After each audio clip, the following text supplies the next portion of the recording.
বড় ধরনের চমক দিয়ে ফাইনালি এশিয়া কাপ এবং নিউজিল্যান্ডের বিপক্ষে সিরিজের জন্য 16 সদস্য চূড়ান্ত স্কোয়াড ঘোষণা করলেন বাংলাদেশ ক্রিকেট বোর্ড বিসিবি। এদিকে যার ফেরা নিয়ে সব থেকে বেশি কথা উঠছিল সেই নুরুল হাসান সোহান অবশেষে ডাক পেলেন এবার এশিয়া কাপের স্কোয়াডে।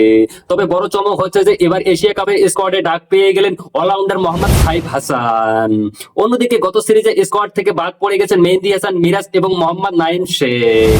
তবে মূল স্কোয়াডে এবারও জায়গা হয় নাই ওপেনার শম্ভু সরকারের। চলুন দেখে নেই এশিয়া কাপকে সামনে রেখে ফাইনালে কেমন চূড়ান্ত স্কোয়াড ঘোষণা করলেন Bangladesh cricket board BCB.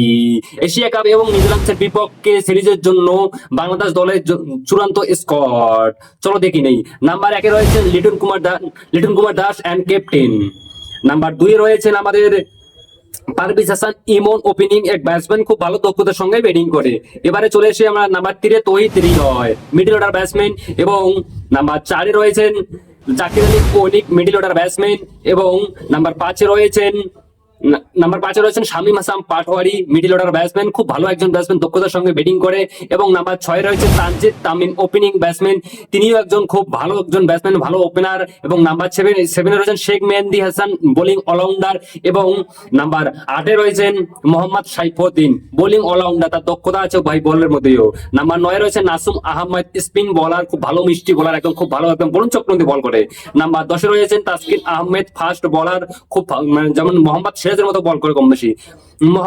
Number 11-এ রয়েছেন শরীফুল ইসলাম, ফাস্ট বোলার, খুব ভালো একজন বোলার। নাম্বার 12-এ রয়েছেন মোস্তাফিজুর রহমান, আর মোস্তাফিজুর রহমানকে আমার বলতে লাগেই না।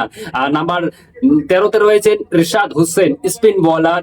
এবং নাম্বার 14-তে রয়েছেন তানজিব সাকিম, খুব ভালো একজন বোলার, ফাস্ট বোলার এবং খুব দক্ষতার সঙ্গে বোলিং করে। নাম্বার 15-এ রয়েছে নুরুল হাসান সোহান, উইকেট কিপার ব্যাটসম্যান, খুব ভালো একজন ব্যাটসম্যান।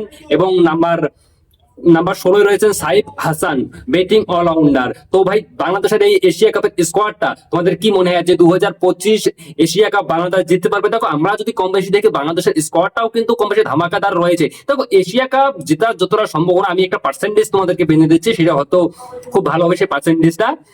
দেখো 100-এর মধ্যে মোটামুটি 80% চান্স রয়েছে বর্তমান টিম ইন্ডিয়া জেতার, তার কারণ ইন্ডিয়ান ক্রিকেট যে আমাদের ভাই আলাদা লেভেলটা রয়েছে।